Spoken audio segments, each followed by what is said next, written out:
Welcome to Thought Cops, coming to you live from the mean streets of Neo Chicago. I am Officer Kevin. I'm Officer Grant. Like, comment, subscribe, smash the notification button, ring the bell, get alerted to new episodes. If you do all that, it makes it so we can keep making videos every week. And for bonus episodes and more, head on over to patreon.com/thoughtcops. Support the channel. Check it out. Thank you, Grant. Thank you. Brilliant as always. Oh, yeah. Today with us, we have two brand new guests to the show. We have Sam and Nick from Video Ditch. How's it going, boys?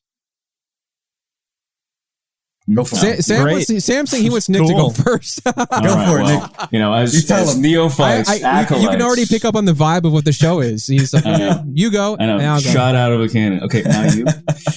Yeah, you know, we're neophytes, acolytes to this whole game. You know, this whole podcast game. Just John talking. What are you talking about? Huh? No, nothing. What are we talking about? Oh my god. You know, video games. That sort of thing. But you know, we're jazz to be here today. I mean, in general. Like an introduction is what I was going for. Just like like a preamble, like some it was light banter, perhaps, and then you immediately going great. I don't know what the heck happened, Grant. He was doing a great job. He was working towards something. I was doing a little thing called matching energy. Yeah. That's good. That's good. Yeah. Okay. Well, you know what? Let's. Speaking of energy, you guys do a great show. Video Ditch. I've been on. Grant's been on. Other people. One have of been us on. had one of us had a video episode. That was me. I was on the video episode. Technically, you both had video episodes. Well, one of us had a published video episode. Oh, that's untrue. Kevin's was what the heck is going on? Well, I thought that y'all said that Kevin's episode. No. I said that his is more of a slideshow because I think only 3-4 frames actually. Yeah. I don't know what happened. I don't know. I know. We saw each other, and then somewhere in the process, it was early on, you know? I guess I've been bragging for no reason then. Yeah. He's telling all his friends, like, I'm the one who got on the video episode. Yeah. He got the good one. You know? I saw it. Technically. But now we have this. Call watchable. Yes, exactly. yes. So, thanks for having us. Absolutely, guys. Thank you for being here. We got Nick is coming to us from a goblin's bedroom. Not just any goblin. Yeah. Oh my God! Look who that is! I didn't see who's behind him. What an amazing video reveal, folks! If you're not watching, YouTube.com/ThoughtCops. Nick turned around, swiveled his chair to reveal Bartleby from Sonic Underground in the buff, basically, aside from a basketball covering his crotch. That'd be fitting. That'd be fitting to have him as a guest. Is there more behind you, or is it just who else Bartleby? is back there? I was adding stuff, but then I ran out of time, so I thought I'd just have the essential. You know. No, that's good. That's good. It's good. Yeah. Best use of a Zoom background, actually. Yeah. You know, I thought, why not have fun with it? Why not give people something to smile about? Do you have a green screen behind you too, or are you just I do. free balling? It's a big green screen right there in the real world. Yeah. And then behind it's even further is my fiance somewhere, I think, microwaving a piece of chicken or something. He's always bragging about his fiance. Like, by the way, guys, she's real. By the way, guys, the nicest thing about her is how she real just she goes is. to another school. You My know, fiance from Canada. Speaking of microwaving, I had Chef Boyardee ravioli today. Ooh, ooh la la! Because I got the Fauci ouchie. It's called. People love when you say that. And when you go to Walgreens, you get like $10 off of like whatever order. And so I was like, let me just grab some like comfort food sort of thing. Because, you know, you're not really sick, but you're just like, I don't want to like eat food. You know, I just want to like, you know, shovel things into my gullet. And I was like, let me have this. I haven't had this in 20 years. Tastes the exact same, but way worse. It's repulsive. I ask you, did something happen with CVS? Because I know on Twitter you were like putting CVS on blast. Yeah. Now I hear you got the shot at Walgreens. I gotta know what happened. Let me drop the goss. This is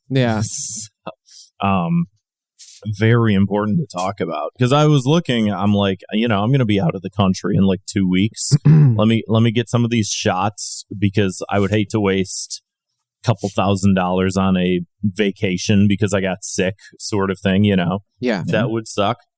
And so I was like, let me get these shots sooner than later. So it was like last Saturday, and I was like, let me book something for this upcoming Monday, which was last week Monday, and CVS was the only place that like had appointments. And so I booked an appointment for a COVID shot and a flu shot. And they took my insurance. Everything went great. They said like Monday at noon or whatever. So I walk in and I walk up to the line. And of course, like there's one guy that's sort of like in line with the pharmacist, but he keeps stepping out of line, but then walks back to the pharmacist. Like he's trying to help going on with this guy, he's right? helping this other guy and whatever. And I'm like, yeah, I want to get like I have an appointment. I have a COVID shot and a flu shot. And he was like, yeah, we don't have COVID shots. Wow, I was flat like, out. Awkward. Oh, okay. Because I like did like an appointment like on your website. You know how you have like a website and you can take appointments and stuff like that. And he's like, yeah, we never got any. What? Okay, man. Like, so why is it active? I'm sorry, but like I didn't punch in for my shift here today, and I didn't put on my fucking little white cloak to like go behind the counter and be a dick to people. But like, thanks for nothing. So Jesus, like, y'all didn't like cancel the appointment or like let people know like, hey, we're not. You didn't shut the website down. You didn't do anything. But he's like, if you want, I can see if I can get you in here for a flu shot. And I was like, yeah, like any like. I'm here. I'm not working today. I would like to make good use of my time, whatever. He's like, yeah, let me see your insurance card again.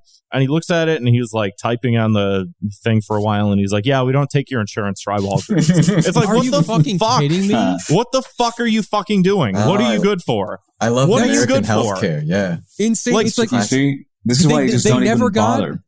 They never got any. Like, how long has the queue been open? The virus has been going around for 3.5 years. Right. Well, it's they like never got the any? newest booster, and it's like, okay, I get it, whatever. When I went to Walgreens, the woman said the same thing. She was like, we also, and she's like, we had to call people and let them know, like, we don't have it. And I'm like, you called people. You called people. They had my phone number. They had my email address. I signed up for the fucking text notifications. And then afterwards, they sent me a text that was like, your appointment was canceled for unforeseen reasons. It's like the unforeseen reason is you can't fucking run a business because you're just leeching off the fucking healthcare system. I am so and it fucking doesn't tired fucking of this. work. Everything is broken all the time, and it's so fucking expensive. And then it's like, too expensive to be broken. Yeah, this is your fault. It is that we are broken. Yeah, not even a fucking sorry. Like, I don't want to get all boomery and be like, I deserve an apology. That's what the show has really become, actually. Yeah, complaining. Well, I do think that there is a working theory of boomerization of earlier, because it is like I don't think that it's. I think it's unreasonable to complain about things, like I ordered the wrong thing and they gave me what I asked for. And I'm still going to complain because customers always right sort of shit. But it is just like, man, every single time I order anything off Uber Eats, something is missing. And every time I order off of Uber Eats, like for just like two people, for like me and my girlfriend, it's like $70, $80. And we're like, the fucking food itself is $40. The delivery fees are $40. I'm paying $80 and you forgot my fucking French fries. And he's still got the ketchup on his lips. Giant cartoon bite mark out of the hamburger. Fucking damn it. It's like everything sucks. Everything's way too expensive. And I think it's just like demoralizing everybody, because it's just like, yeah, just fuck it. This is a litmus test for anyone else like who turns the show off by now. Is like, I can't take it. If you're still here, you're one of the strong ones. Yeah, we're deep in the dystopia now, boys. Somebody's got to fucking say something. If nobody speaks up about the injustices that are happening, then nothing will ever change. It's true. But speaking of injustices, I don't know, man. Gaming, video games are cool. Done with the modern Seinfeld segment, I see. Games, video game. What kind? You know what? Actually, what kind of games do you think Jerry would play? Jerry. Let's go through the cast. Actually, let's no more heroes. Probably. I'd say no more heroes. I don't think Jerry has good enough taste, but probably something more recent. Probably nothing older than 18 years old. I think he plays 7. His ass got his Superman 64 though. He's like, it's good. He's like, I don't care if the controls are bad. You can be Superman. I love that guy. He's like hyper fixated on Superman. You ever notice he that? does love Superman. Yeah. Everybody missed my pedophile joke. That's fine. No, I got it. I missed it. I caught it. Who's I was the thinking pedophile? Shoshana the whole time. Oh, Jerry, duh. I said he wouldn't like any more recent games than 18. Anything that- that came out within the past 18. No, that makes that's a right. good I forgot about his I should've teenage stopped on prime. Bow. Kramer though. Kramer's definitely. I could see him playing No More Heroes. Yeah. It's got motion controls, Jerry. Yeah, Jerry, you can use the slams the desk. Wii remote to be a. You can use the beam katana that cut off a guy's head. He goes, Just the kicker, Jerry. Yeah, You'll never believe how you charge the weapon. exactly. George. I think Kramer also would be doing though he would be playing his own hentai simulator. Oh, That's Absolutely. Of course he would. He would play all 5 of them. You want to know a little Would bit? Kramer of be lore? streaming these Yes. days? You think he'd be like, My- "Hey, Crame like- heads." I think, and I could be wrong. I think my brother might have been the one to do that, make that Kramer hentai adventure picture. He made it? I'm pretty sure. I asked him because it was a long time ago, and I think he probably doesn't even want to be talking about this, but I'm pretty sure. No, that, please. You can't just bring that up and be like, oh, well, he doesn't want. It's too late. I need to I- know this. you know what? Let me. I'm just gonna. You know the most iconic photo of the last 20 years? I think my brother made it, but he wouldn't want. I feel any like we credit know for all that. sorts of weird people from weird situations, and I don't want to Good. because I think it's one of those things where like some people we don't want to get tied back to some of them sort of thing, but So That's every fair now and enough. then we'll just That's get like fair a enough. weird like Oh, he said in 2015 I took a screenshot from Kramer's hentai adventure on Newgrounds, and it became very popular on Tumblr. Oh, I thought you meant he developed okay. the game. No, he didn't make the game. I thought he made the. I didn't know that. Sorry, I thought you were saying your brother was a genius visionary developer. I didn't think that. I didn't know it was a real game. I thought like he made the picture Like as a lark. meme, yeah. Yeah, Sure. yeah. Like 'cause I It's could see very that. real. But, well, whoever made that's a fucking The genius. saga. Yeah. But yeah. Yeah, that's a good topic. Early 2000s Newgrounds dating sim. oh man, give me Yeah. a whole episode for that. Yeah. Elaine. Elaine, what would Elaine be playing? Early 2000s Newgrounds dating sim. I was gonna say Animal Crossing, but I feel like that's like sexist or something. that's the easy woman thing. Elaine- Yeah, you Elaine playing gotta. Street Fighter Yeah. 6. What are you talking about? Oh, Obviously. Back in the day, I what would feel- Elaine be playing? I feel like Elaine would be anti-video game, and then she would like be dating a guy that would be super into video games, Like and owns then Dreamcast. and then Yeah. she would get way It's too Sonic. into He's them. great.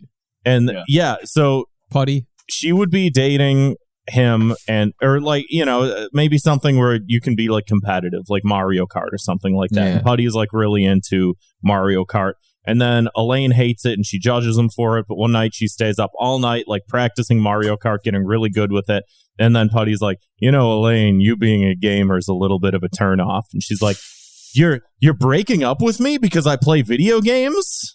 And he'd be like, I'm breaking up with you. A whole episode. And she's like, Wow. but you're a gamer. He's like, yeah, I know. That doesn't make any Exactly. sense. Wow, wonderful. A fully developed arc right then and there. Yeah. So Who needs ChatGPT? So he broke up with you because you had something in common. And then he'd be doing a stand-up bit at the end. Yeah, I yeah. don't know. And then It's all lastly, there. well, to say George. Newman? I know Well, this bit's probably getting worn out by this point, but I just want to say George definitely plays JRPGs. Oh, he's Oh, a yeah. man of culture, man of Yeah. taste. if you He would. plays Tokimeki Memorial. Is that Get rid of this Chrono Trigger Jerry? Pretty cool. Yeah, see, he would be. He's all like neurotic. He'd be like maxing out their stats and everything, Yeah, Man, I keep feel going like back for the I feel frog. like George would be like an old school NES, SNES guy, sort of thing. They fell off, Jerry. Purist. Yeah. Final Fantasy 6. Why even keep making them? True. You're I not can- even using a CRT. Yeah. Yeah, he would be like, he would definitely be like. yeah. Super retro enthusiast. Yeah. And then lastly, as a bonus, we'll say Newman. Newman would definitely be a streamer, and he would be on 4chan, and he would be saying the N Plays word. Paperboy he's like- 64. I don't care who knows.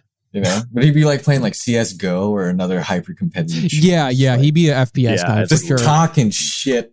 Because on people, he fantasizes about like going postal so often. He's like gotta get out in like a video game. Right there in our faces. He plays Postal. Yeah, there you go. Yeah, Duh. yeah. Nailed it. Easy. Well, there you go. If you guys were ever wondering who in Seinfeld plays what games, well, there is the definitive ranking. Thank you. Maybe I'll Thanks for fix letting that. us be part of that. going to pitch that tomorrow and see what happens. Is a hard drive thing? Yeah. You know what? I don't have to burn. Yeah. I'm not burning material here. I can do it twice. Whatever. Anywho, Video Ditch. You guys talk about games. Why is it called there. Video Ditch? Yeah. We were looking at names, and we were like, just as a laugh, we looked up Game Boys podcast, and it turns out there's like 80 dead podcasts, all called some variant of Game Boys or the Game Boys, the Gamer Boys, Boys Yeah. the Game, etc. Yeah.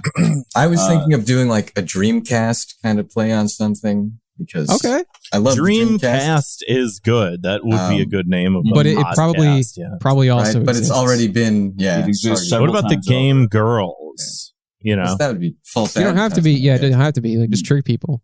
Yeah. I guess Let's so. talk about them. Today's gaming girl is... Oh, yeah. That's a good... Yeah, there you go. We're talking That's about like- Tifa today. that's Yeah. like Queens of the Stone Age. That's all dudes. You That's know, true, you could be the yeah. Game Oh, Girls. Okay. Now you're turning me around. Time for a Getting rebrand. the wheels turning. I like that there's Game Boys podcast and there's also Game Boys podcast with a Z. Somebody's Yeah. like, how do we gotta get have the this? Z. Yeah. If you want a real big laugh, check the date last uploaded, especially the ones only have like 3 or 4. Mm-hmm. God, But it's it definitely gave us like, something to aspire beyond. It's like, okay, don't become this. It's don't Yeah. fall to the wayside. all these guys who got into the podcasting game in like 2009 picked all the best names and then just like stopped doing it after 3 weeks and ruined it for everybody else who came Well, later. they're 10 years ahead of all the people Yeah. that picked all like the best band names. You know, Yeah, that's true. Exactly. It's like, that Futurama episode where like they run out of names to copyright things, so there's only like 3 words left in the English language to use. It's kind of like that. We just came up with like, video for video game, and what's a word no one would ever think would be good for a title? Ditch. Great, we'll do that. Yeah. Yeah.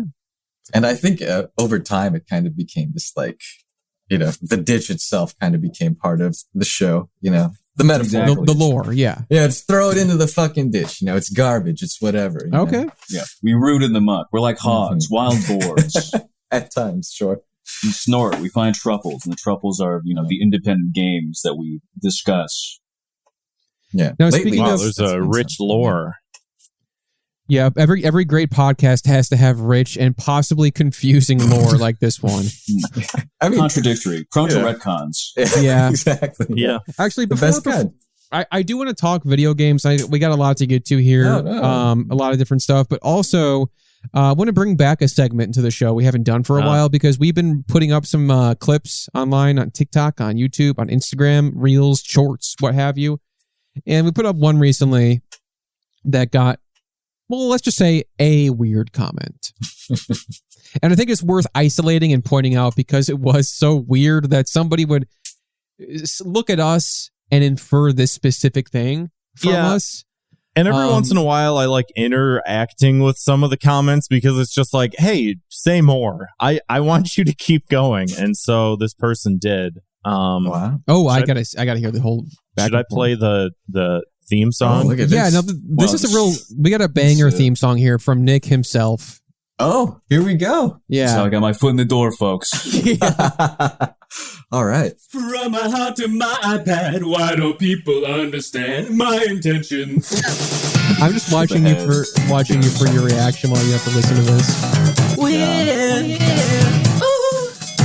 Do some work. Can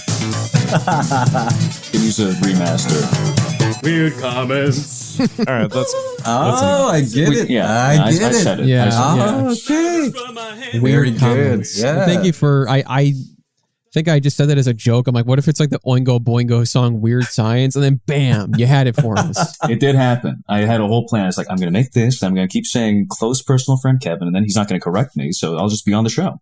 If somebody says that, I'm like, well, he must be right. Yeah. Yeah, Look at us now. yeah. We're podcasting. That's how men. This is how men make friends now. They can only men don't become friends or engage with each other unless it's from behind one of these things. Yeah. you know, It's true. I'm sick of people making fun of that.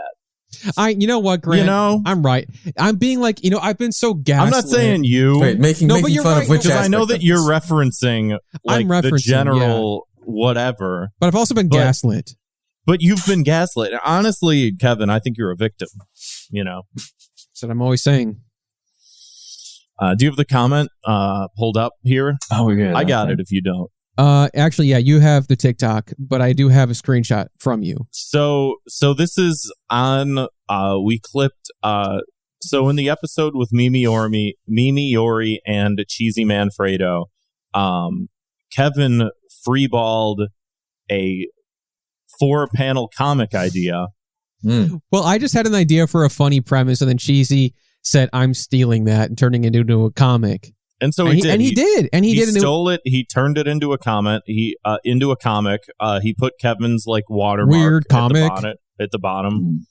And then I was like, hey, this is cool, and like it's gaining some traction. Let's just like make a clip of this, and we can put them sort of side by side. So it's sort of like, oh, the idea and then the comic next to it, sort of thing. And so, you know, we upload it to Twitter and it does whatever, and then we upload it to TikTok, which is just sort of, that's like rolling the dice, you know. Sometimes you roll a 1, sometimes you get snake eyes or whatever. And isn't that also rolling a 1? Yeah, that's rolling 2 ones. And okay, so you got 2 dice this time. So one of the comments is better. Again, this has to do with a joke about Frankenstein being a rapper, and someone says, hey man, that's straight fire, and he goes, fire. This person felt it necessary to comment, yeah man, I think we got enough podcasters in this world, just stick to finance or something. Do I look like I work in finance, like with my... I think the Serial Experiments Lane poster really I guess off the finance. Do I look like someone who would be allowed in an office where they conduct finance? I don't think so.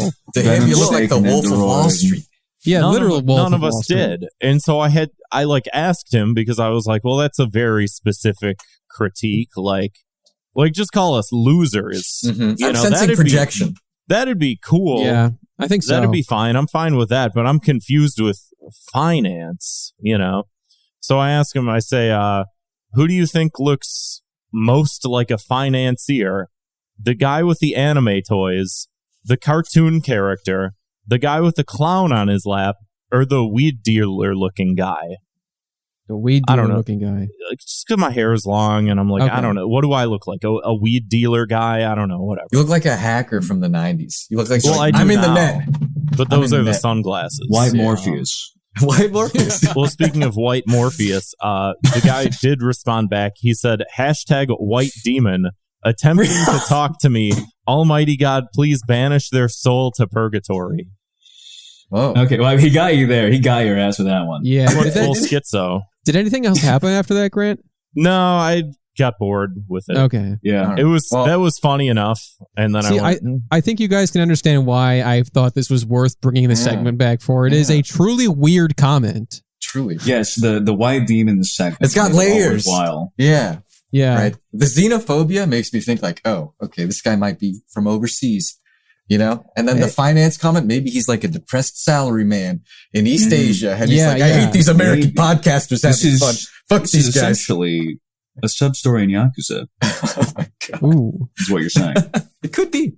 I wonder if they're going to be a podcaster in the new Yakuza game. I'm shocked there hasn't been yet. Yeah. I'm shocked Ichiban doesn't start one. Yeah. That'd be good. That'd be like one of those great side quests where you have to like manage all of the fucking there's always a big side quest in every Yakuza game where you have to like, okay, now who's going to work at the candy shop? Who's going to sell, tickets to the arcade? Like, I feel like when I first lost my job, like when I got laid off at the end of last year, I started playing Yakuza 7, and there was a very meaty side quest campaign in there where you have to manage these different businesses and assign different employees to them. And I would just play to like 3 or 4 in the morning, and that menu music would be just droning as I'm like deciding like if the chicken should work at the bowling alley. And I'm like, what the fuck am I doing with my life? No, Sega, they're truly wonderful, aren't they? That's the appeal.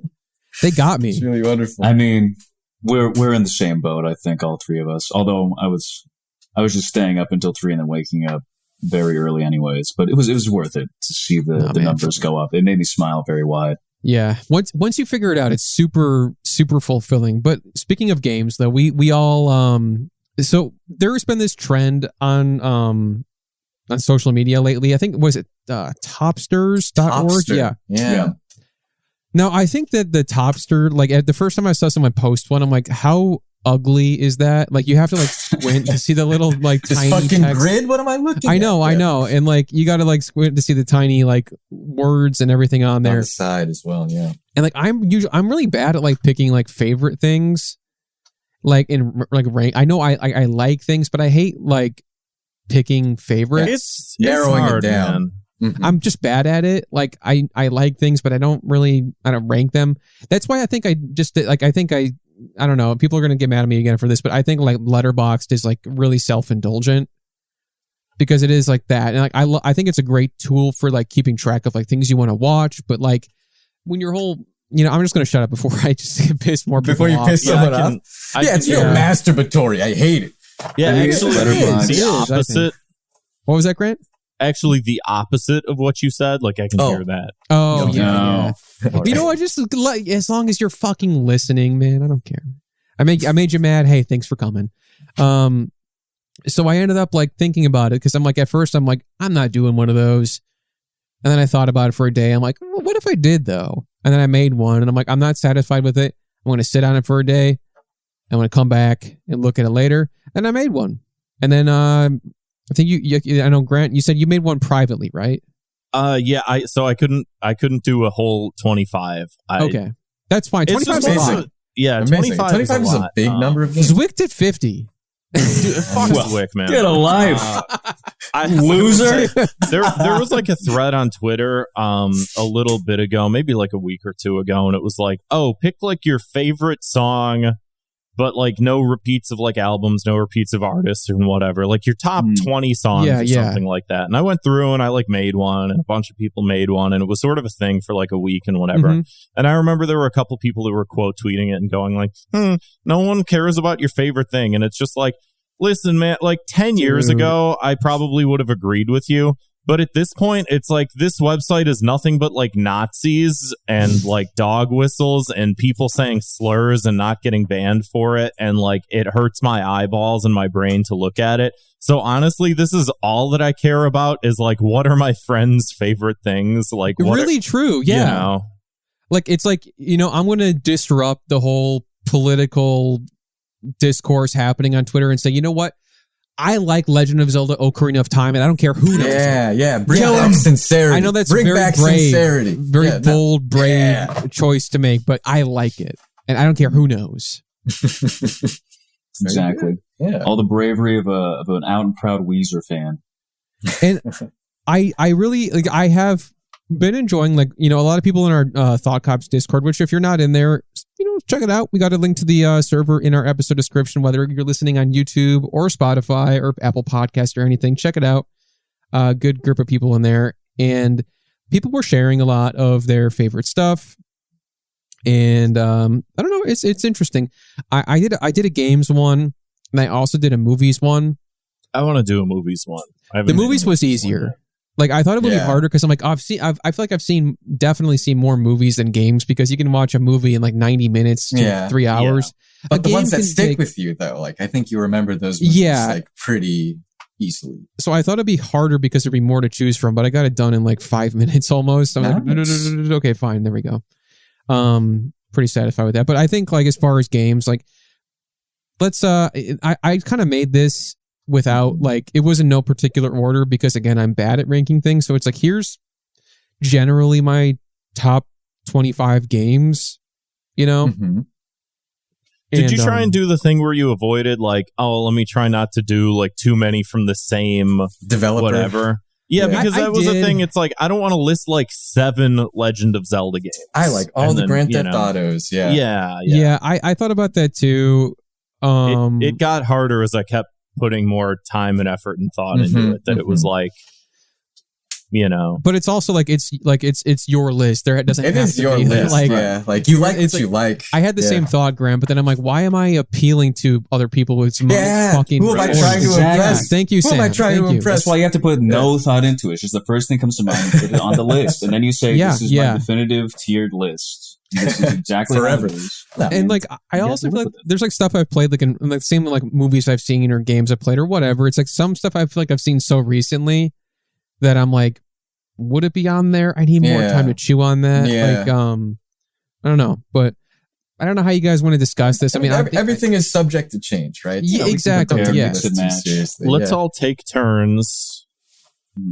We can decry and demonize bad choices. And maybe like if maybe on the YouTube or something, if we can, we could just toss these Throw them on there. Yeah, maybe. Totally. Yeah. Wire them over.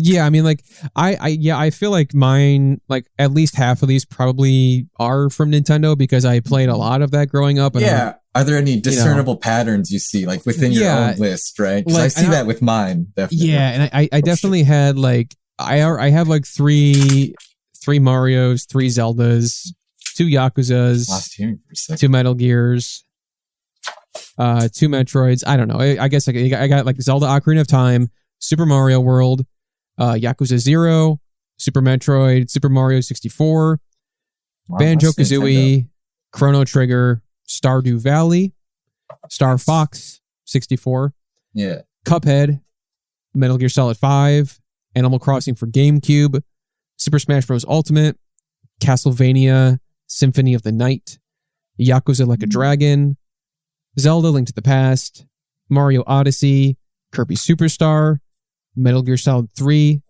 Pokemon Silver. Nice. I was a gold guy. Yeah, I just got silver, so I'm like, okay, that's the one that's I going just on got here. gold. What were the legendaries for that one? It was Ho-Oh and Lugia. Yeah. Lugia. Completely contrived random pick.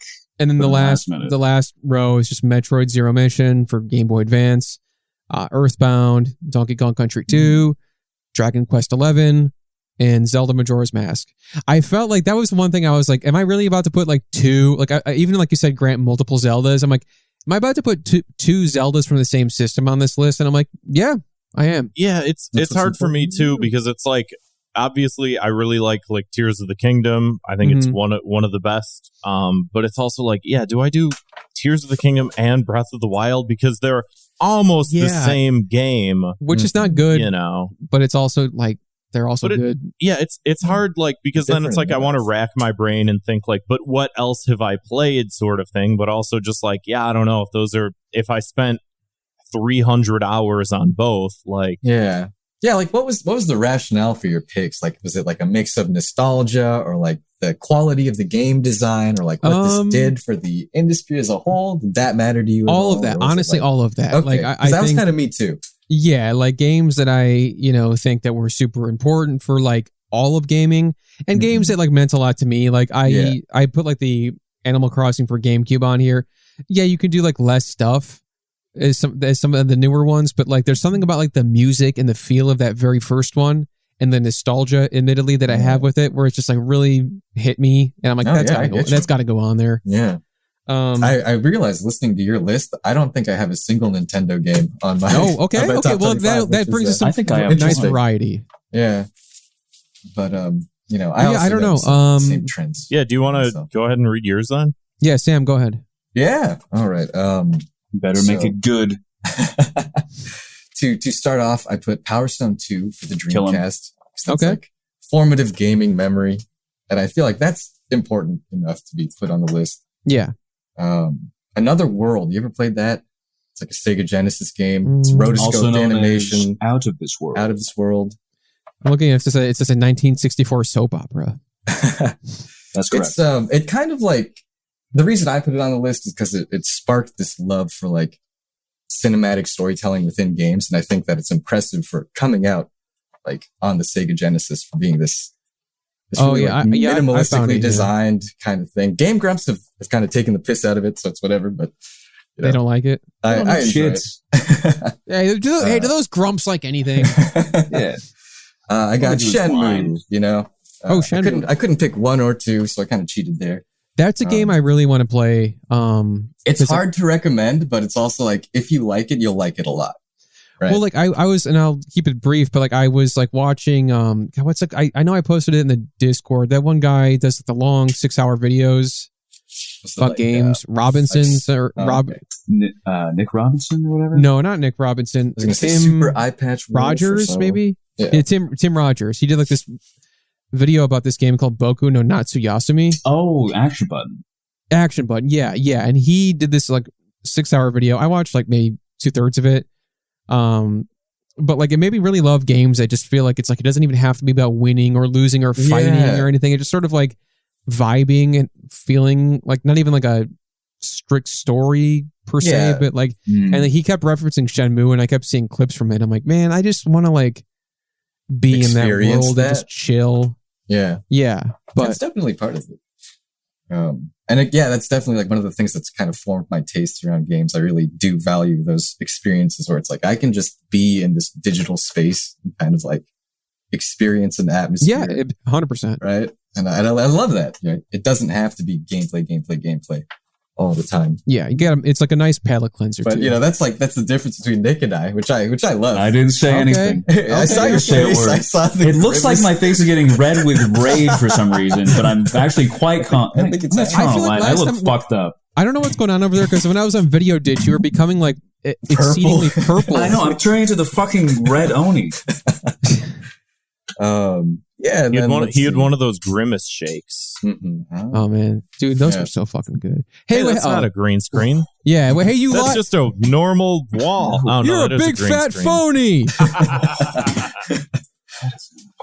It's nasty. I got the original Sims on there. The original Sims, okay. Yeah, that was like a lot of my formative gaming memories were like spent with like other people, like my cousins or my siblings. And that's like what makes them... And that's what makes them important. That's what puts them on the list. Yeah, so... And it's also another like taste kind of foundation thing where it's like, oh, I do enjoy this stupid ass furniture arrangement and like life simulation sort of thing in games. And I kind of listed my stuff in chronological. So that was like the 90s moving into the noughties. Okay, so you put more thought into this than I did. I mean, I think I did what you did, right? I had a bunch at the start and I just started kind of highlighting what could be on the list. Sure. I'll move a little quicker now, but I got Jack and Daxter. Okay. Right? First one. Okay. Wonderful game. It's like being 6 Christmas morning, right? Kind of feeling. The first Tony Hawk's Underground, that whole series though, any of that those was games, also on my list. I never played past 3. But I loved them. Mm-hmm. Yeah. Yeah, it got me into like skateboarding culture, even though I'm horrible. Like, dude, I tried. On a board. Yeah, I remember the time that Sam fell so fucking bad. Just like destroyed. Very my funny face. story. Yeah, back in the day, I've been there too. And then I have a few Rockstar games on here. I have San Andreas, I have Bully, and I have Grand Theft Auto 4. Okay, because I love their games. Right? There's like. The gameplay itself is like usually very good, but then the writing and the satire of it all is very charming. I got Metal Gear Solid 3. Okay, we got one in common there. Mm-hmm, very good. Yeah, I figured. I was wondering what was going to be a commonality between lists, but I was also trying to avoid like too obvious picks. Sure. You know, I put the Elder Scrolls 3 Morrowind because that blew my mind. When I was like 6 and I played that game for the first time, I was like, holy fuck. Oh, wow. Like worlds. You were able to, you were 6 years old. You were able to figure all that out? Or did you have like an older sibling or cousin? I didn't understand shit. Yeah. My older brother was with me. He's like, why are you collecting like literally everything? I'm like, I don't know. Yeah. But yeah. And kind of sparked my love for those sorts of RPGs. I got Vampire the Masquerade Bloodlines. I think that's a classic PC RPG.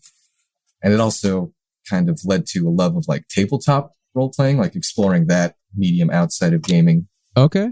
And then moving into the Xbox 360 generation, I have Dragon's Dogma. We'll never shut the fuck up about that game. Is that I'm so excited for the sequel. Yeah, Capcom. Okay. First Capcom pick on the list. I was considering like Ghouls and Ghosts. I was like, those games. That's just nostalgia. Yeah, those are hard as fuck, man.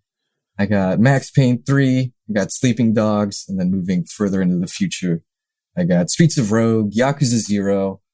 I have this mod for Gothic 2 called Chronicles of Mirtana. See, that's it. So you put a mod specifically. Mm-hmm. Because I also can't saw, say that like I played like the base game. I haven't. I've only. Yeah, I don't want to put someone in our Discord on blast, but he made an interesting pick. KT Shane in the Discord. He didn't list Pokemon Red on his top game, but he listed Twitch plays Pokemon Red and Blue.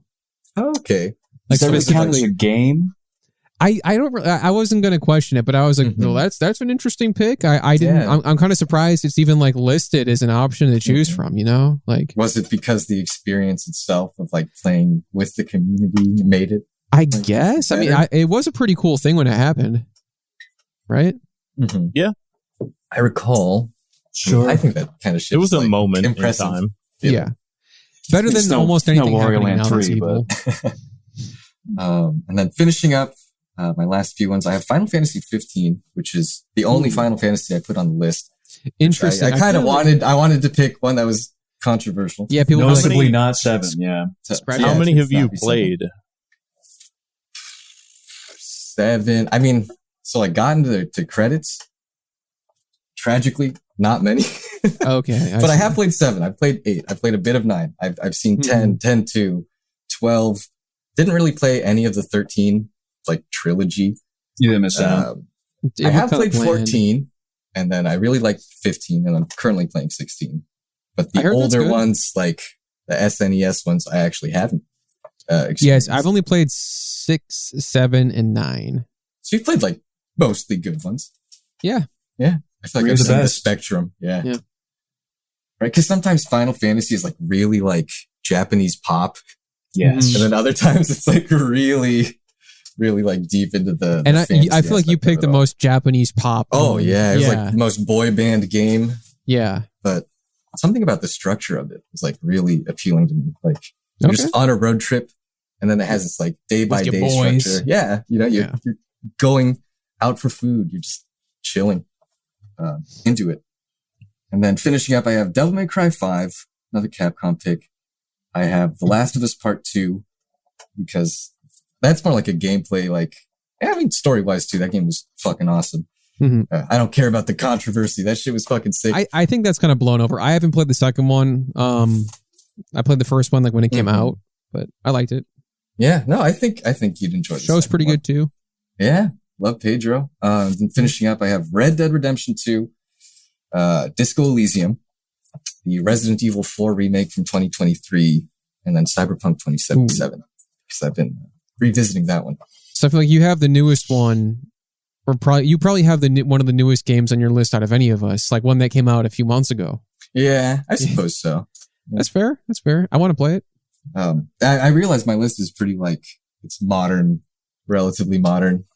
You know, I don't have a lot of like, old school stuff, but you know, it's you don't have to cater to anybody. You know, it's what I've been playing. Yeah, exactly. So. Who wants to go next? Yeah. Dusty old crap, best left in the past where it belongs, I think, in most cases.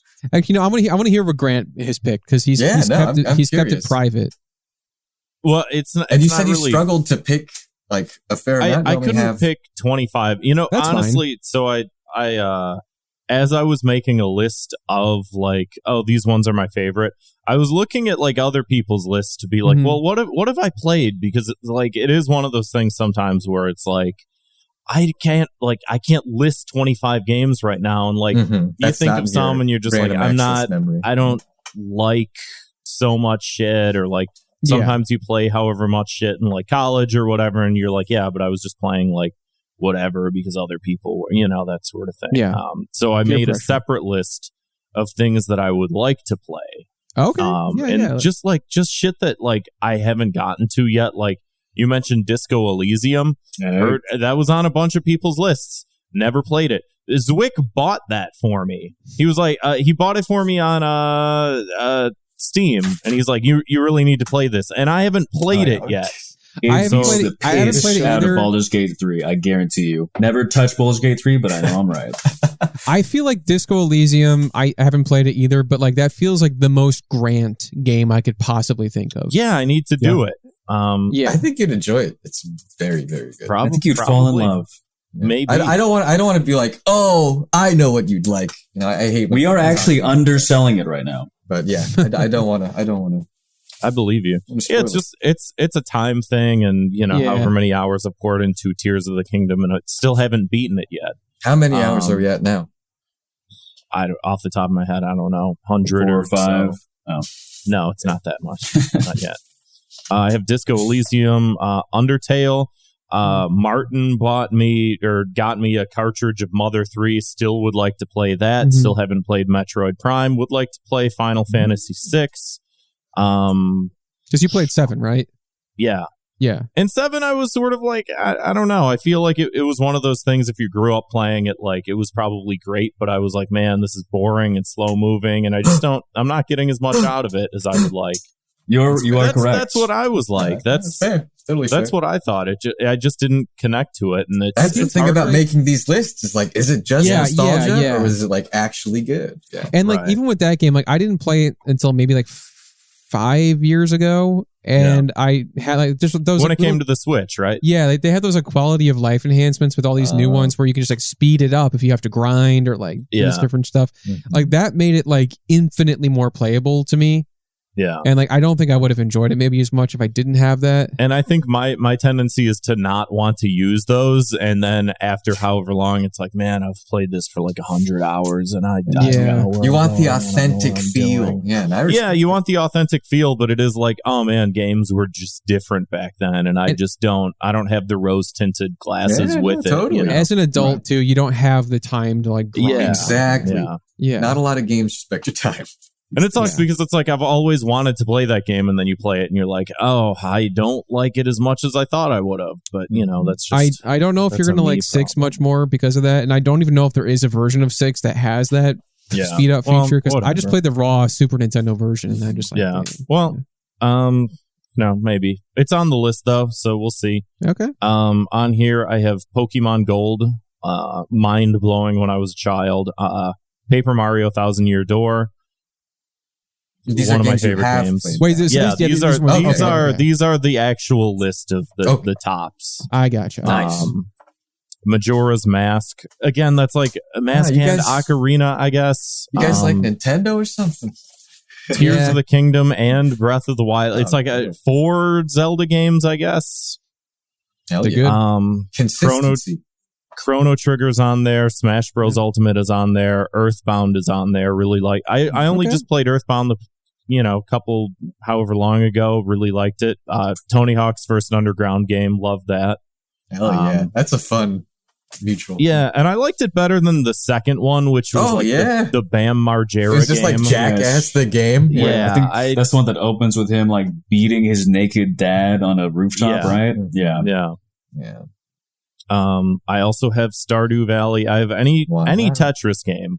Nice. That's a good pick. Whichever version of Tetris, if it's the old one, I grew up playing the old one. If it's like Tetris 99 or whatever, it's like I get locked into it. And then I sit on the couch and I play it, and my girlfriend tries to talk to me, and I'm like, no, not now. I'm number 2 in Tetris right now. I can't, honey. Please, I'm gaming. Right. That's like one of those games, like, you get the pieces are like shooting down like this, and you're like, I can't do any, I can't itch my face right now. Wait, can I ask a question to everybody about Tetris? Like, are you guys like good at it? Like legit good? At Tetris? Like Tetris, the Grandmaster level? I don't think I am, no. Not Grandmaster, but like if you, I don't know, like I'm assuming, Grant, you're talking about Tetris 99. Yeah. I've placed pretty high in it. I'm sure that there's like, you watch videos of people that are just like, whatever. Yeah, I'm not at that level, but I think I'm pretty decent. Because like I've always like with all of those like falling block puzzle games, like they're fun, but there's always a point I get to where it's like I think my brain is like, and this is beyond my capabilities, because they're always like, oh, you have to do these like combos where you have to like chain like 6 bloop, bloop, bloop, bloop, bloop, bloop. Puyo. Yeah, I can do Puyo. Bobble, yeah. Really? Because I did Puyo. Easier to me than Tetris. Like Puyo Tetris was like crazy. Oh yeah, because you can just play Tetris. Dr. Robotnik's Mean Bean Machine. Yeah. Fuck and like dude. all those games were, it's like they expect like you to be like to even be at like an average level, you have to like be able to think and see the grid and have it be like ahead, 6 you're thinking, full like drops and like, well, this one falls there, then that one will fall here, then after that all falls to be a row of this over here. It's like my brain cannot even comprehend that. I think it's just, I just get lucky. I think I had make like a well. That I can do, yeah. The well I can do, but I get otherwise. It's like if I ever get like more than like 3 combos like chained, it's just fucking dumb luck. I've played it since I had an old Game Boy. It was like my sister's Game Boy. I had the original Game Boy version. I had it since I was 6, and wow.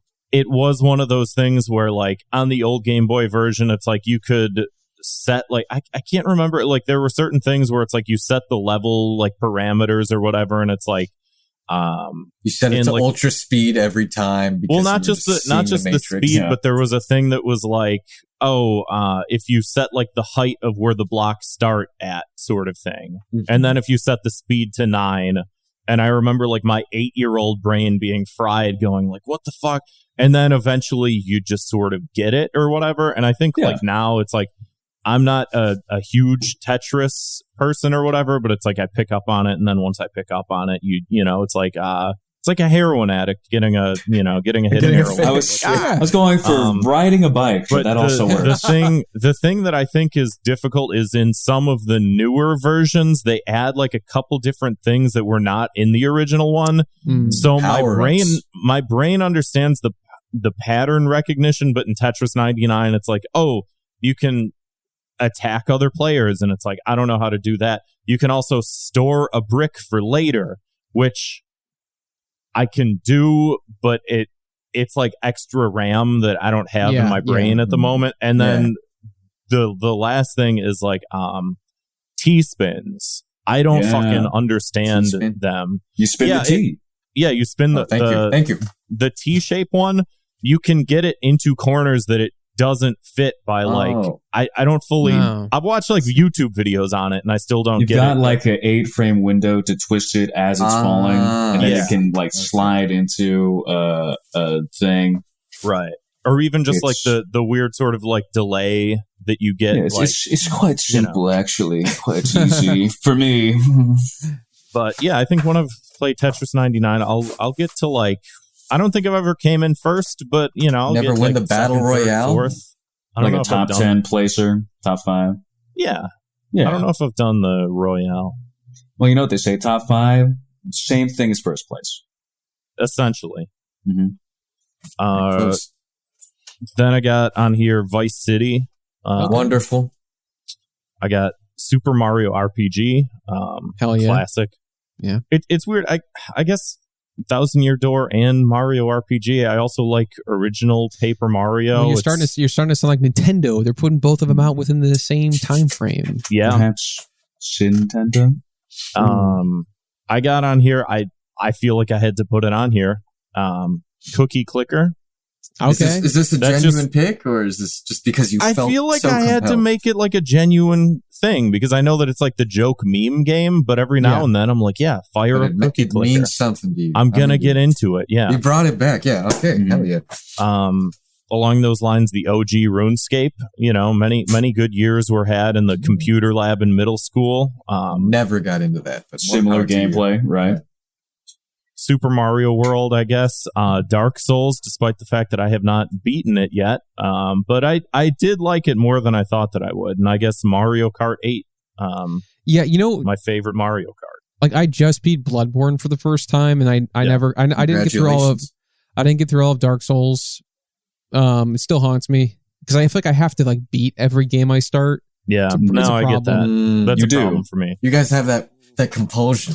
Well, let it go. Let it go. Surrender. Don't listen to him. Just surrender. Too many people like start, like we were saying in the Discord, a lot of people like start a game and then never like finish it. And it's like, I don't know. I think I'm just being cheap. I just like, I got to get my money's worth. Well, That's then I feel like I can't put it on my list of like, this is my favorite game. And it's like, you haven't beaten it. All right. In fairness, I did take that into consideration. Like, did I roll credits on these picks, or did I get to an end? We're close I think enough. for some things, like, close enough is fine. Or if you put considerable time into it. Yeah. But, if you understand what a game is saying, I think after enough time, I think that justifies it. I also got to say for Mario Kart 8, the one thing that I think sets it apart from the rest of the series is that 200cc cup. True. Yeah, you can go fast. You can go a lot faster. And, you know, when people are like, oh, I'm good at Mario Kart. And I'm like, yeah, how do you do with 200cc? And if they don't have a response, then I'm like, I don't fuck with you. I don't even speak to you. You're not on my level. Different levels. Wow. Some of those like city levels in the 200cc are like rough. Hell. Yeah. They have like these. I'm not a fan of angles. the city levels. Right, Yeah, I defer to you guys. They're kind of rough. It's all you. But Nick, what do you got, man? Right, yeah. So very few matches I'm seeing with any of Oh, you. wow. Okay. I ordered the first 10, so I'll just kind of go through those. Number 1, Earthbound, favorite game of all time, because I played it when I was a little boy, and I was like, this shit's fucking crazy. All the dialogue. Yeah, it's a good game. It's got a good story. I was roughly the same age as Ness, I think. So, you know, I was like, this could be me in a way. Yeah. And I played as him in Smash Brothers also, so I felt very deeply connected to the character. Number 2, Resident Evil 4 original. I don't know how much time I spent on the Mercenaries. Quite a lot. I just love everything about it. It's like, I made also the movie list thing, and I was making it. I was like, I don't think I know a lot of movies. I could only think of 3 movies. I could think of Evil Dead 2. Good movie. Yeah. That's got to be on my list. I could think of, what was it? Definitely Grand a top Budapest 25. Hotel. That was my number 2. And my number 3 was Goldmember. And that was all I could come up with.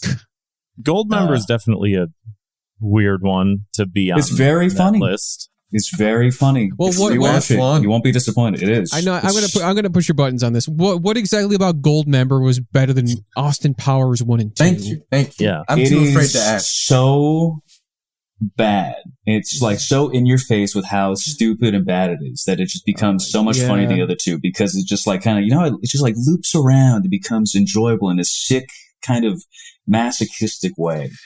And also, I'm like, It definitely really dumb. did feel like the one that jumped the shark. You know? Oh, It almost no, it was did. weird I would say because- the second one jumped the shark, and then 3, they were just riding its dead corpse into the horizon. And it was like they knew it too. It felt like, you know, there's that whole gag at the end of every. This is like so stupid to even verbalize or look back on. Every Austin Powers movie would end with that stupid, like, it looks like a big, huh? Yeah, You know, yeah, and they go from like a different, like, it's like, and then the next person says something that's a euphemism for penis. Yeah. And It looks then, like a guy's Peter. Yeah, exactly. Peter. And then, yeah, and then Holy it's just, freaking- Yeah. and then like even in Austin Powers Goldmember, like they were even like, this is kind of lazy that we're doing this again, isn't it? And it's like the fucking Osbournes, like, Well, that's my least favorite part is the look to the camera, Ozzy Osbourne being like, "Oh, they all did this in every like, not necessary, too topical, too pop culture." But scenes where Goldmember do you remember his justification for being evil? he liked gold. He loves gold. That's his whole. It was so fucking funny when I was a kid, and I rewatched it maybe a month ago. I just Still laugh remember- my ass off. I remember him like peeling skin off and eating it. Yes, he does. Well, he saves it in a box. Terrible. That's disgusting. We got to do like a watch party because I've not seen. You will. I you think will laugh. I think the most of Goldmember I've ever seen is like triggering a memory for me. It's like, you know how some cars in the early 2000s had like the DVD players like on the back of them? Yeah. I think on a drive home from school, friends like, let's watch Goldmember for like 10 minutes. And so I got the opening sequence of that movie. It's like, this is fucking garbage. Oh, Even as a good. You got to his 10-year-old. concert. You got to hear And that. I saw Britney Spears shooting, you know, projectile out of her. Well, let me bring it back to gaming here for a second because, you know, Grant, we're talking about Pokemon, and like you said, I played Pokemon Silver, you played Pokemon Gold. Nick, I want to ask you, were you an Austin Powers Oh Behave kid, or did you have the version Austin Powers Welcome to My Underground Lair for Game Boy Color? I had Welcome to My Underground Lair, and when they asked for my sex, I of course chose Yes Please as a very funny child. It's like an E for Everyone game, wasn't it? Yeah, it is. It's just like a shitty WarioWare. It's also with like a Bit Crush. Oh, behave. Yeah. If you do good. Nice. Yeah. I like that. Like a what is it? Smash Brawl, like Wii remote voice clip. Also, these were, I just pulled up the Wikipedia article to have the names right. These were published by Rockstar. Yeah. Nice. GTA fame. Quality games. That makes sense. Yeah. Their lineage You're only tracks. strengthening my argument here that Austin Powers. It's like, that's such a funny, like, gaming memory to think about that very, very specific time in like probably just the year 2000 where everybody was like, okay, Pokemon has 2 versions. What if we did that for everything? And then it was like they had like a Bomberman one, like Mega Man one. People seem to like that. And then for some reason, Austin Powers, of all things, had like the there's double, not even 2 of them. The double version. There's not even 2 of him. That was Zenith. That was the guy, Dr. Evil, was on the cover of Welcome to My Underground Lair. There you go. Naturally. But can you just imagine like going to school with like your Game Boy Color and your copy of Oh Behave and a link cable and just like crying on the playground because nobody else can like connect to your game? Like, right. No one's parents was cool enough to get them the Dr. Evil version. Nobody can trade mini-me's with me. Yeah. Oh my God. Anyway. Yeah. Your gaming list. Your gaming list. Right, yeah. I love Resident Evil 4.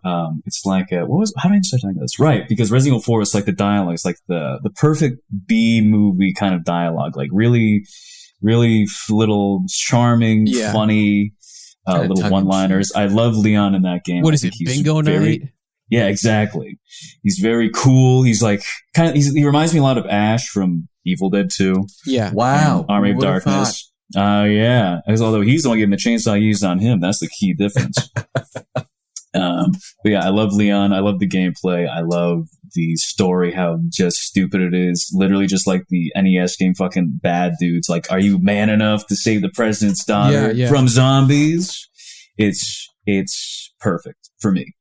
Number 3 is Final Fantasy VII because I played it when I was very young without a memory card over and over and over.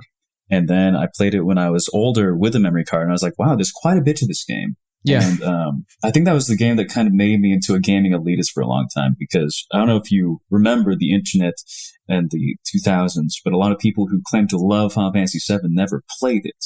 So they had this very bizarre idea of what Cloud was like, and I was very angry about that all the time because I knew the real Cloud.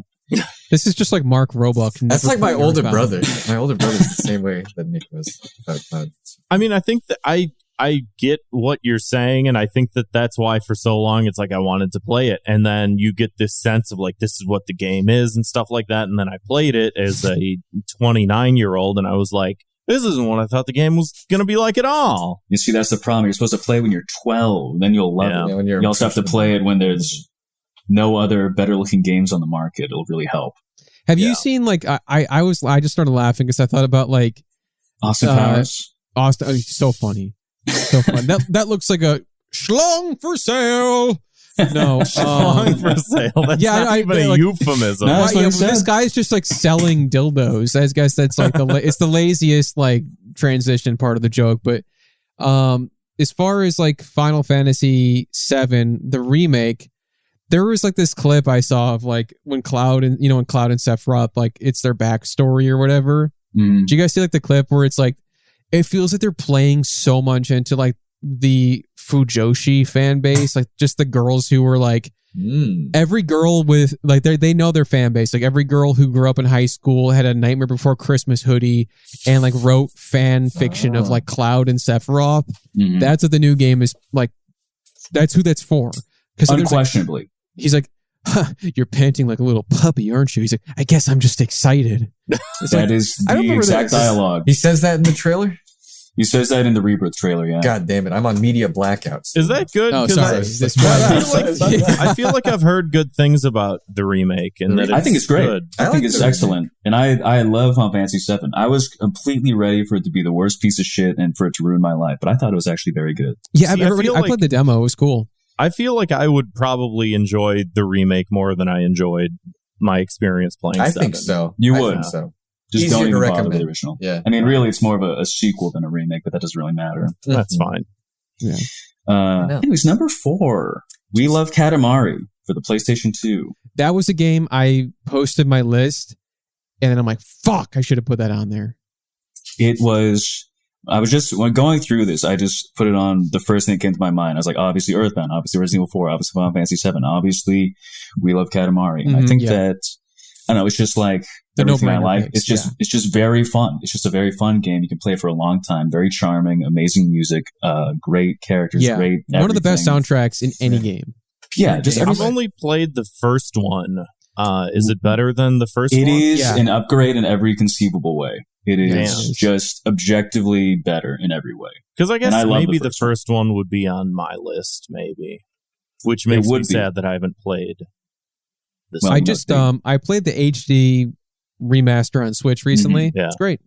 Yeah, Though I it think is. Still holds this up. is kind of a nitpick for me. Like I feel like that game was made specifically for a PlayStation controller because of the position of the two sticks, or like where his like little hands would be. Yeah. And if you're playing on like Nintendo or Xbox, the sticks are like kind of angled a little bit more, so it's like you're pushing the big ball forward, but like it doesn't mimic exactly Right, how kind of his hands are like kind of exactly. So Yeah. it's like you're going forward or I'm I going kind angling of it. get what you're saying, but I think because I played it on the PlayStation before I played... Did you play it on the I did. PlayStation I played the before? original on PS2, and that's why when I played it on Nintendo, I was Gotcha. like, I feel like I was like, I think my tilting brain it. just sort of locked into it because it's like, I remember how this game feels. it's I would, still, I would it's still fun. strongly recommend playing on a Steam Deck if you ever get your hands on one. Although it's kind of the same Gotta thing, get right? a Steam Deck.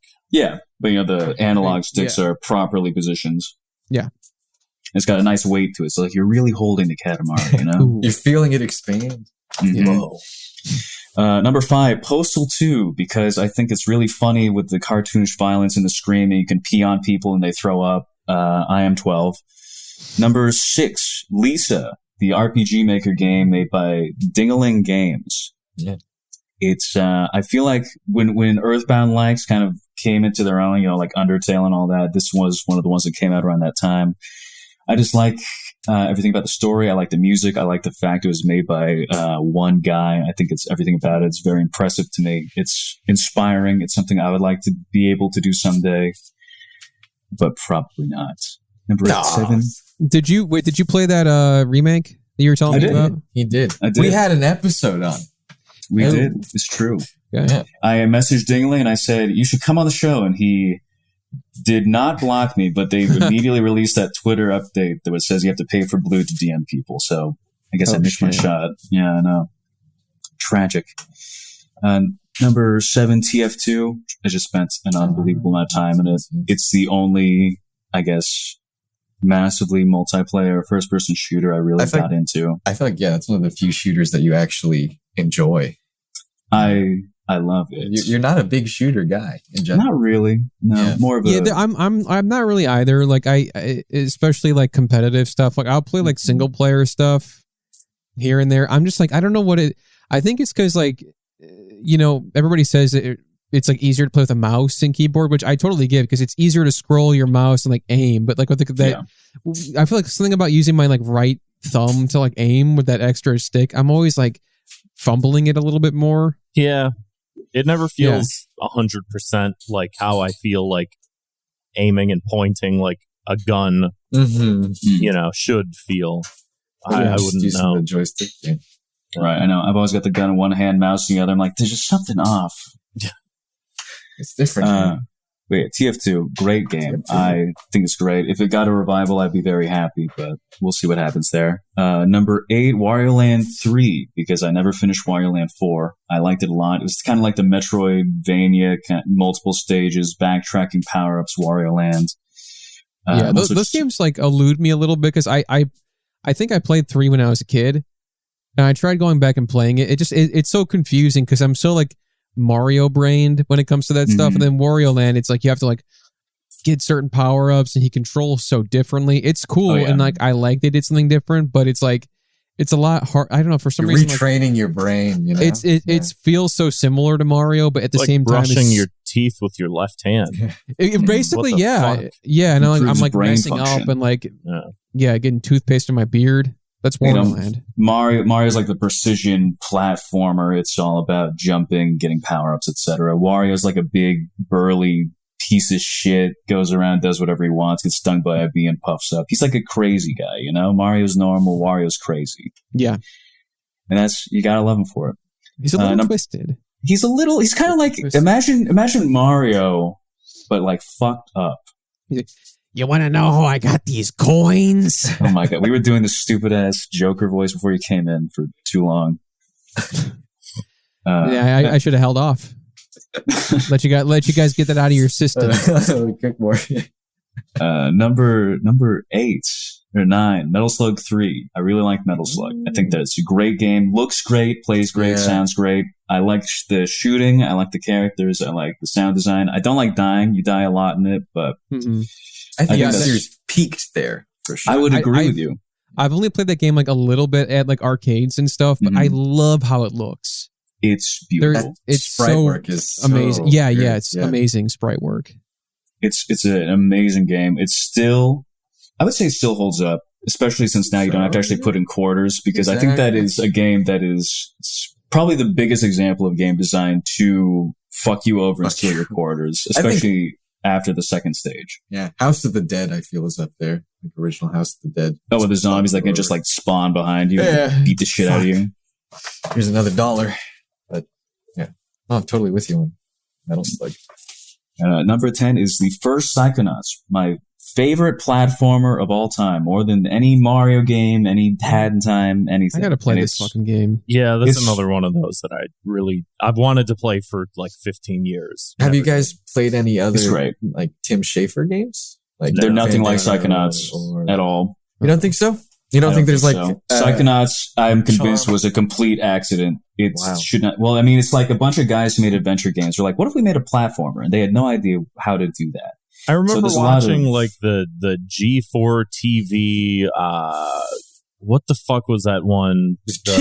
X-Play. X-Play. I remember watching the X-Play episode on it and being like, I gotta play this game, and I never fucking did. Is it accessible? Is it like on Steam or anything? It's on like everything. Okay. They ported it to like every system. You can get it on PlayStation. Yeah, it goes on sale pretty regularly. I'm at the point where I'm like looking at some of these and going like, man, I don't want to like try and find a PS2 disc of some of these things, you know? Oh, no. Just get it on Steam or something. Psychonauts 1, very funny game. One of the few games that actually made me laugh out loud when I first played it. Probably permanently affected my sense of humor. I was so excited for Psychonauts 2 and so disappointed by it when it came out. That is actually the entire reason I make videos and podcasts now. You ever have something happen to you where you're like, the only way you can really express how it made you feel or how it affected you is by creating art in some way? Does that make sense? Yeah, I think that's true of a lot of artists, but like usually not because like they didn't like Psychonauts 2. Well, that's what happened to me. Okay. Hey, you know, everybody's got their own journey to get there. Hey, trauma is trauma, you know. Exactly. It's not the depth of it. It's how you react to it. That is. And I don't mean to belittle your trauma, Nick. I'm sorry. I'm no different from any exhibitor at the MoMA or a similar museum. I'm no different from the guy who keeps sculpting the toilets and they keep putting them out in the art hall. Okay, I'm making the same degree of art, I would say. So it wasn't as good. I kind of heard mixed opinions. It's not funny. That's the problem. Is that it's just not funny. Is it fun to play though? At least no gameplay. Oh, that sucks. I never had any interest in the gameplay though. I just wanted to laugh. Is the problem. You can watch Seinfeld and laugh. On that note, have you played Conquer? I have. Conquer's Bad Fur Day. Is that a similar thing? Because I think that the humor in that game is great and some of the cutscenes are top tier. I do not like the platforming. It's kind of a clunky game. I would say the humor is not similar at all. A lot more like, I don't even know how to explain. Like, do you ever play like Monkey Island or no? Okay, a lot more like it's just less South Park, you know. Yeah, less South Park, more cerebral, more cerebral. Get it? With go in the brains of people, the minds. I know what cerebral means. No, in Psychonauts, you go in people's minds. You see? Oh, I get you. Yeah. It's a double entendre. I know what that means too. I don't. French. You just heard people say it. You're like, this feels like this is exactly where I could feel like this is the context in which you use this. Yeah. Dude, I've done that many times on this podcast where it's like I will say a word, I'm not sure if this is correct, and then sometimes people go, yeah, that's true. Yeah, I'm like, hey, you know, that's how language works. You know, you don't have to crack open the dictionary to use it. You just say words. You make a wild guess. Yeah, people either they nod or they say, "What are you saying?" Mm-hmm. All right. And everything after that on tiers. Castlevania Aria of Sorrow. That's the Game Boy one where you kill monsters and you get to use their powers. I am going to play that soon because I have the Advanced Collection for Switch. And I just played Circle of the Moon. I was kind of iffy It's on more it. of a classic one, Circle of the Moon. Yeah. I love Symphony of the Night, so it was in my top list. But like, I wanted to start with Circle of the Moon. It was, in my opinion, like super unbalanced for a lot of reasons I won't get into, but basically unfairly hard. I think like, but I've heard Aria of Sorrow is like much better and like even potentially better than Symphony of the Night. Like I think it is. Wow. I love the Castlevania games because like just something about like I grew up with more with Metroid, but there's something about the whole like Castlevania feel of like the medieval monster movie monsters. Gothic adventure. Yeah, and just this like these like almost this like JoJo's Bizarre Adventure like Generations thing, like the new Belmonts. Yeah, it's so cool. It's so cool. Aria of Sorrow is like the. I'm going goth. It's kind of like. I love it. I'm here. Can you guys tell I'm going goth? Pastel goth, yes. Like Danny Phantom, except instead of going ghost, you're going goth. I'm going goth. Yeah. You guys see that they're adding Ember? I did actually. I got burned hard by that game, the first one. No one bought that. Yeah, I just thought about it because of what was that guy's name? Randy Stair. Yeah, Stair. I was telling. Why are you thinking of Randy Stair? I don't know. He just Danny Phantom. I can never think of Danny Phantom and not think about like Ember's Randy Ghost Stair. Squad. Yeah. I was telling a client at work about the Randy Stair video. What was the While you were context? pumping iron, because- it's like, you know. Because that like Gwen Stefani song was playing. Oh my god! And I was like, that. I'm sorry. I'm standing here laughing, and I'm going like, I can't hear this song without thinking of this dude that shot up a grocery store. I'm sorry, just thinking of a very funny about that. It's very funny criminal. So to be fair, he is like the brother-in-law of someone who's actually been on this show. I don't want to say who. I don't want to like mingle business too much or whatever. But like a comedy person, you know him, you've met him. But he understands the fucked up sensibility. Yeah. Bit, That was a weird thing to explain in public. I had to sort of like do the look over the shoulder. Yeah. Yeah, classic Jim the Office, look at the camera moment, accidentally bring up Randy Stair. Yeah. As Dwight starts talking about the Ember Squad and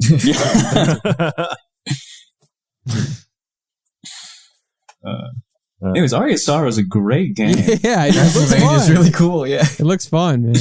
After that, Street Fighter 6. I think it's actually probably the best Street Fighter. Okay, that's a very new game. one too. Yeah. It is new, but I like it a lot. I like it a lot more than 5. I liked it a lot more than 4. At 4, I think was the first time I got genuinely homicidally angry at a game because I couldn't understand it. It didn't make any sense to me. The combo system was just completely beyond me. The execution barrier. And I wasn't old enough to want to put in the time to figure out how to play it. So instead, it was just like a huge waste of money to me, essentially. Yeah, I played 2. I played 4. I'm not great at them. I'm okay. Yeah, this background here is actually Hugo's from Third Strike. Oh, okay. And he's just having Bartleby over for some tea. For some basketball. Clearly. Yeah. You know. Yeah. Peanut butter and jelly sandwich. Is it true? Delicious. Like in the new Street Fighter, you can like it's almost like Yakuza-esque, where there's like the story mode. Yeah, you can walk around and like meet people, and then you go into like 2D fighting mode. Yes, you can actually. That's super cool. Get into a fight with literally any person on the world map. You can just punch them right in the mouth and start a fight. And That's it's got like awesome. kind of that fight. Did you ever play Final Fight? No, I'm kind of familiar with it. Yeah, it's like a beat 'em up game. Yeah, this classic beat 'em up. So like, Yeah. to try and make it a little bit better, because any story mode in a fighting game is going to be just shit, because it's either going to have like super overpowered CPU enemies or super baby easy enemies. So the way they kind of try and offset that is by just having you fight like 5-6 enemies at once, kind of like one of those classic beat 'em ups. So you don't really feel like you're wasting your time just pounding on one super weak guy with a giant health bar. So yeah, I do want to get that at some point. I think it's very good. After that, Dead Rising, the first one. It's fun to kill a lot of zombies with a lot of random stuff, I think. And yeah, that was like I only played that for like a little bit at a friend's house, but like there was so much Like, do they don't still make those, do they? There was only like, what, 2? No. There were 4, They but made it kind 4. of died with the okay. 4th one. But it changed developers after the first one. Yeah. I feel like Okay. the first Dead Rising was one of those games that as a kid felt like next gen at the time. Yes. Like, wow, you could not do this on a PS2 or an Xbox, like rendering all this stuff. So it was always such a trip to actually play. And I'm glad it's on your list. Yeah. How many Capcom games are on your? I'm looking at this list. It is actually maybe 50% Capcom. Yeah, because I was feeling that way about Rockstar with mine. What else you got there? Too much. Right. After that, Elder Scrolls 4 Oblivion. I like how dumb it is. I like how you can do dumb shit. I like how everyone acts fucked up and weird. I think it's funny for all the wrong reasons, which is why I like replaying it. But it also still works, which is why I don't like playing Morrowind, because I feel like it doesn't work and I don't like it. After that, he doesn't. He agrees with me. Deadly Premonition, the director's cut. I really like Twin Peaks, and I think that Swery 65, I think is his tag, is a really talented developer who can't seem to really make a game function very well. It's always very hard to play his games, but in terms of characters interacting, dialogue, I would say this is the only game I actually enjoy being in, like you guys were talking about, just kind of experiencing the world of a game, being with all these characters, interacting with them. This is the only one where I've been like, yeah, I could stand to just chill out for a bit and just talk to people and not like become homicidally angry. I'm not actively playing something, doing something, pressing a lot of buttons. With the sequel, did you feel the same way or not? I dropped the sequel. I got bored of it very quickly because not even because it was bad, but just because, well, I guess, it just didn't work was the problem. It had horrible performance issues on the Switch. It ran at like 5 frames per second. Okay, yeah, I think I dropped at the same time you did. I just Googled Deadly Premonition just so I could see what it looked like again. And then like the top asked question is Deadly Premonition Twin Peaks? Is not even is it inspired by it? Is it the same thing? Is it a TV show? I know it says PlayStation 2 on the top, but is it the TV show by David Lynch from 1990? It's like, what if Twin Peaks was epic? Is Deadly Premonition. It's kind of what they were going for. I'm sold. I think it's very good. If you have very unique a couple 100 hours to burn, then pick it up. After that, Killer 7. I think that gameplay wise is probably my favorite Suda 51 game. Story wise, maybe also my favorite. I think it's a very good game. I like the characters. It's got a lot of characters that are really cool. A lot of characters that I can point at and say, that's me if I, really tried. If I really wanted to, that would be me, which I think is a good component of any game. No More Heroes, Travis is me. I am also nearing 30 and I still love anime, and the prospect of being an assassin doesn't seem that bad. It seems pretty cool, actually. Yeah, those games are awesome. And I love them. After that, Resident Evil 2 Remake. Don't really care for the original Resident Evil 2. Don't really care for tank controls in general. But I feel like the Resident Evil 2 Remake gave me the experience that people claim the original Resident Evil 2 gave them when they first played it, unlike the N64, PlayStation 1, way back when. Like, I think that's the last game that really actually gave me a sense of dread. Frightened you? It scared the shit out of me, frankly. Yeah. Without just, resorting to jump scares, kind of Five Nights at Freddy's regular kind of norm that it is now, just waiting for something to jump out of the shadows and swipe at you. After that, Yakuza 0, believe it or not. There you go. I think it might be... is that one that we all three have? I think so, yeah. Okay, damn. You got to check these games out, Grant. They're silly. They are. And you could start with 0. I wouldn't not check that. Actually, on my list of games I should try, I just wrote Yakuza ? So, it's very open. I started with 0. Like, I played it at a friend's house for a little bit. I'm like, this looks pretty cool. And like, I ended up like, I'm like, that was actually, I thought about it later. It was so fun. I ended up buying it and playing the fuck out of it. And then ended up playing like 7 or 8 more of them. Mm-hmm. Yeah. It's addicting. I played that. I played 4 first, actually, so I had no idea who the fuck Kiryu was when he showed up. So I was like, who is this guy telling Awesome Taiga that he's like, should go out and kill people? What does this guy know? What's this guy's history? Yeah. But yeah, I love Yakuza 0. I think it might be my favorite. Kiwami 2 might overtake it. I'm playing Kiwami 2 for the first time right now, and I'm really enjoying that. The Dragon Engine games have like their own appeal, so it's hard to kind of compare them, though, I think. Then after that, Yakuza 7 Like a Dragon. I consider it's pretty different. I would say it's not even remotely similar to 0. No.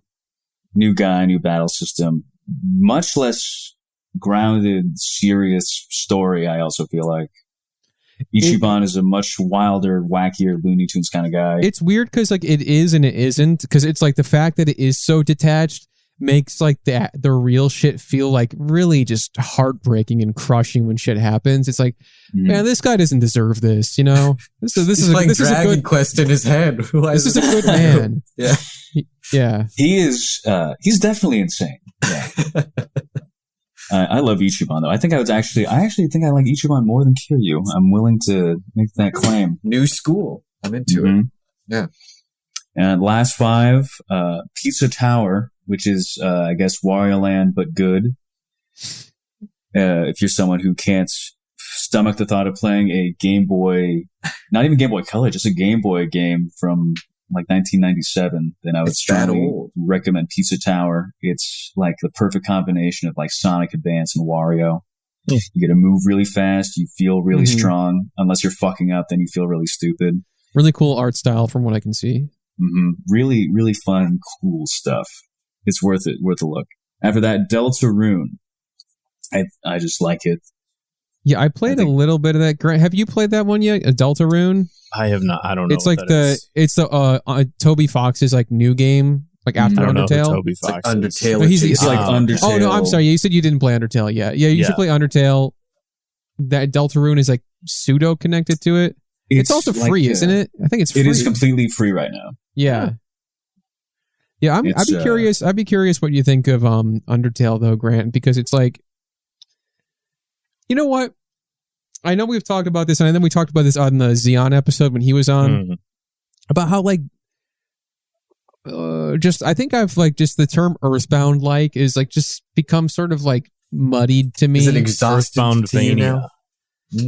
Like I think like Earthbound is a very unique game, especially when it came out. And it's easy, like, for anyone who has an idea for a story they want to tell. If they want to tell a story in a game, the easiest way to do that is like, okay, an RPG. If I have RPG Maker, I do exactly what Earthbound did, where I take the tropes from the medieval fantasy world and put them in present day and replace the swords with baseball bats. And everybody who does that is like, you know, doing an Earthbound, like, for example. And it just feels like they're never, like, I do like Undertale, but like, I do think that it's like, it doesn't quite hit the same nail on the head that Earthbound did, because it was the first one and because it just really hit this like cultural vein that, you know, I don't know, Undertale is arguably like much more, not arguably, it is way more popular than Earthbound is, and I think it's deserved, but they all have to kind of ape that same like quirky humor as well, which is like, I know Lisa doesn't. That's why I want to play that. Or maybe he does a little bit, but I've heard that one is a little more subdued. It's a little more mature. It's for a discerning audience. And we talked about this on Video Ditch, I think. We did. And we talked about Gino. That's what I mean. Yes, his world. We talked about all of it. Yeah. But anyway, yeah, it's Deltarune from what I played the first chapter. It was good. Chapter 2 is significantly better. Cool. It's a very, you know, I like it a lot. There's only 2 chapters out. Potentially going to be 8, maybe 10. I don't know. There's a lot of ARG shit I don't keep up with. Someone makes a video on it and then I watch it once a month or so. But I'm sure when it comes out, it'll be one of the greatest games ever made. After that, Disco Elysium. I think Sam talked about that briefly. I'll just gloss over that. Then Castlevania Rondo of Blood and Hotline Miami. Nice. So a lot of action, a lot of Capcom. Like a lot of your picks for like gameplay. You don't say. Yeah. But I like it when things happen. Yeah. People want to pick up a controller and play a fucking game, you know, and not mash the A button and go through the dialogue of the plants dying and this and that. It depends.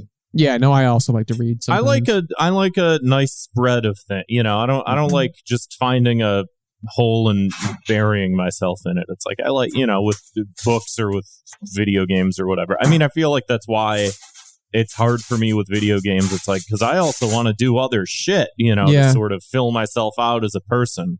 But then it's like, then there's all these things where it's like, as y'all are saying shit, it's like I'm like adding to my list of like shit that I want to play. And even games are time consuming. My list of shit that I like, I also added Shovel Knight. Because I think that is like one of my favorite games. You know, I spent a lot of time playing it, and I took that off my list in favor of Animal Crossing for GameCube, and I feel kind of bad because Shovel Knight, that like Shovel Knight treasure trove they have like with the 4 different adventures, so fucking good. And it's such a refinement of like an era's gameplay style. I know that's my favorite part of like modern indie when they nail that sort of thing. Like we had and maybe you guys, I don't know, you might be able to get her on the show later on if you want to, but we had Celia from Yacht Club Games on the show like a year or two ago, like after they revealed Mina the Hollower, which is like their newest game. And like that is like one of my like most anticipated games, because if you take Shovel